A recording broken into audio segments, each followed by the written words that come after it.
we've got a briefing schedule on the document case finally. We got my secretary told me we got a deadline in for their brief to be filed. I don't remember the date, but ours will do 30 days after that, so it's at the Supreme Court. It's moving. The Keysler appeal. That's moving along. We are pursuing the defaults on the water bills. Jefferson lawsuit's filed, but I have not heard that he's served yet. I imagine once he's served, we'll all be. I'm ready. He always knows.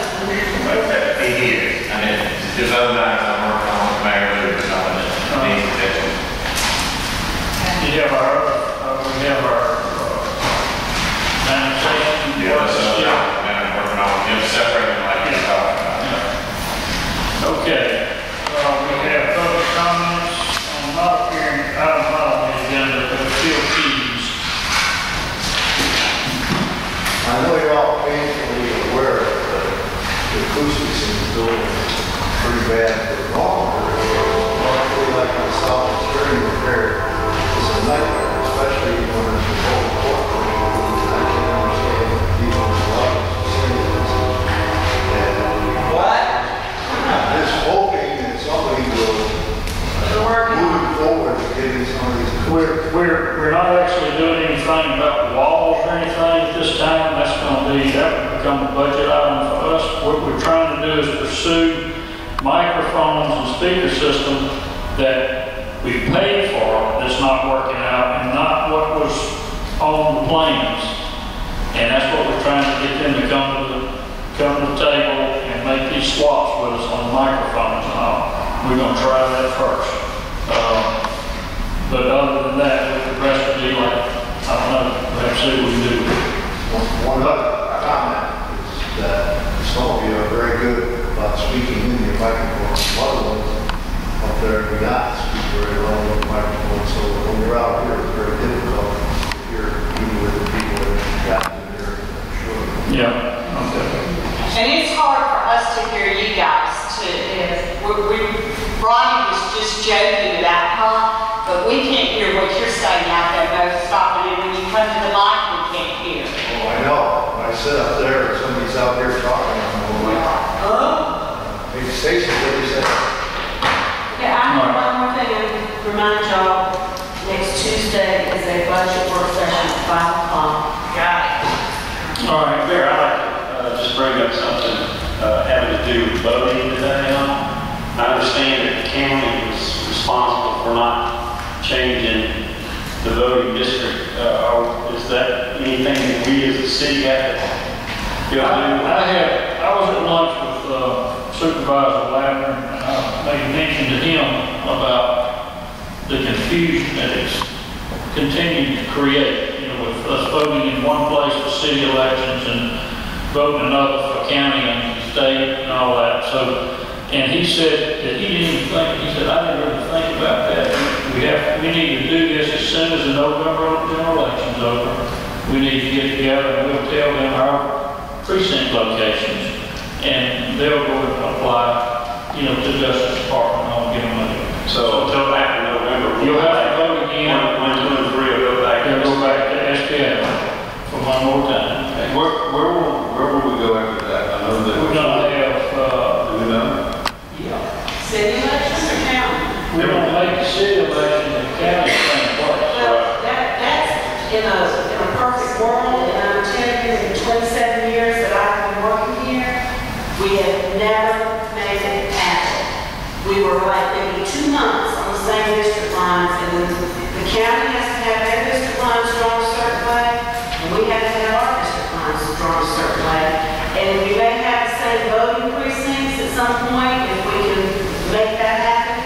That doesn't mean that certain people in wards 2, 3, and 4 are going to vote somewhere in the city election and go somewhere else to vote for county. There are people in Ward 6 that have to do just that. That's the nature of the animal. That's what the Justice Department requires of her districts.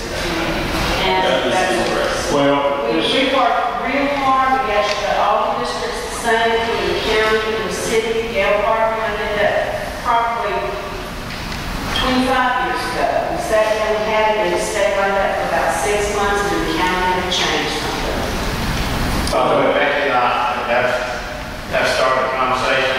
You guys have to redistrict before your next election, so We're working on it now. it won't be next week or next month, but in the coming months, that's something we'll be looking at. I need to speak, We have that work session to do that. and I need to speak with you about rules of engagement. Well, it's all,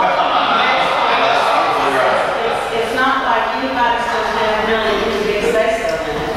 It's going to be what the census says and what we have to do district based on population and the different areas. That's the board alternate inside. No, you have nothing to say that. So who determined that? Yeah, you can determine based on the census and what the census says that your population has to be for. So who draws the lines? I'm gonna have it for you, Kelly.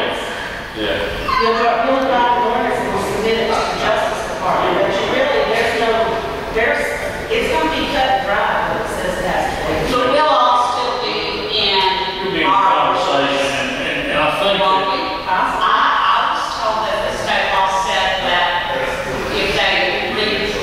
I have no idea what how the population has changed, but I would tell you that if there were a big crop, theoretically, you might have more chairs up there than you need and more lines could change. But I don't think that happened already. it could, let me just say that, and I'll say, I think I spoke to some of y'all separately, but about 2 months ago, I sat with Les Newton. He would have a new program, and he was all excited about it, and I went up and sat with him for about an hour and a half. And we basically were able to move a street or two around and get the right population In everyone. in every one except Ward 5. It still had about 250 too many people in it. And that presents a challenge because of geographic boundaries like a canal. What do? You jump across the canal and get a subdivision? May have to happen.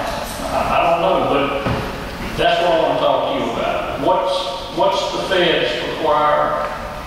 But the most important thing is you may not dilute minority voting strength. A lot of it is demographics. If we have a district that has, all of the districts have a minority voting percentage of VDAP of some kind. And he has that in his program. Yeah, if there is a district that has a majority or close to majority, you can't change that district up and dilute that voting block. You couldn't cut a minority neighborhood in half and put it two districts. I don't think we have a challenge there because we're diverse. We have people scattered. Like some cities.